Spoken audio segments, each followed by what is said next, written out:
Hi, I'm Jack Piskuski. Welcome to the Possibility Team's Why Shackley series. This series covers a lot, so it's organized into 4 chapters. Each of these chapters is presented via a group of short videos. These can be watched at whatever pace is comfortable, or watched as standalone tools, each addressing a single area of interest. The chapters are 1. Dealing with skeptics. I have some personal insight into the skeptical point of view, so this chapter is a favorite of mine. 2. 5 pieces to the health puzzle. The bottom line here is that there are no magic bullets and no one magic thing that cures all. 3. Shackley profit sharing opportunity. My words, my perspective, and it's very easy to understand. 4. The Shackley difference. Explore the big studies and you will understand the Shackley difference. That's the overview. This presentation is an introduction to Chapter 1, Dealing with Skeptics. I am a natural skeptic.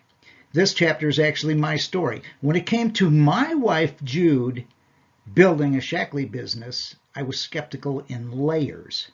I would lock onto a question until I got answers, then I would percolate. Some people are easy skeptics. They ask a question, get a good answer, and they're done. I wasn't satisfied. It just meant I didn't find the flaws yet.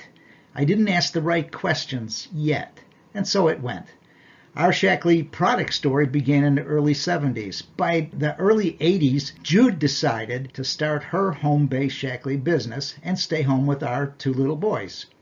Jude also had a college degree, career aspirations for challenge, and making a difference. I was the vice president of operations for a Dallas-based retail chain and was always very busy. So whatever Jude wanted to do was okay as long as it was her thing. Jude had many reasons for choosing a Shackley business, and she got off to a really great start. By 1982, she was earning income and talking about the new car she was going to be getting and some trips that were coming soon. I had a good-for-you attitude, but I really didn't pay much attention. Then something happened that triggered a lot of concerns in me. 3 people whom I respected each took me aside on different occasions to warn me about what Jude was getting into. None of them had heard of Shackley before, but they each knew someone who was unsuccessful in something they were sure was similar. My wife was more than elbow deep into something I needed to be concerned about, and she was more excited than ever. She talked about making bigger bonus checks, getting a free car, and about expense-paid trips. I hadn't seen it before, but she was obviously being brainwashed. I was determined to intervene.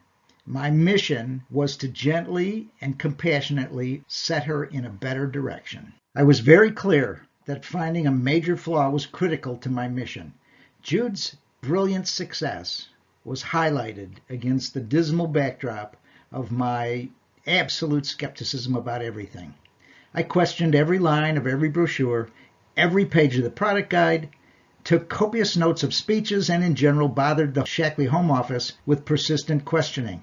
Apparently, I was an extraordinary skeptic. The coffee table book in the picture is The Enduring Dream, a tribute to Dr. Shackley when he passed away. On page 70 is the case of the skeptical spouse. I knew exactly where to start. All I had to do was prove Shackley is a pyramid scheme, and I was told that was the case. Pyramid schemes are illegal. Part 1 of Dealing with Skeptics is all about that inquiry. Now, I don't want to be the spoiler, but proving that did not go as I thought it would. Eventually, I had a sequence of 6 different lines of questioning that occurred for me during the course of my skeptical inquiry. The short videos comprising this presentation will follow the course of how those questions occurred for me and include the answers I found in 1982. Where appropriate, I also provide updated information. By the way, these questions are still being asked by others today. I hope this series will help in dealing with skeptics. To begin, view the short video, Dealing with Skeptics, Part 1. Is Shackley a pyramid scheme or any other type of scam?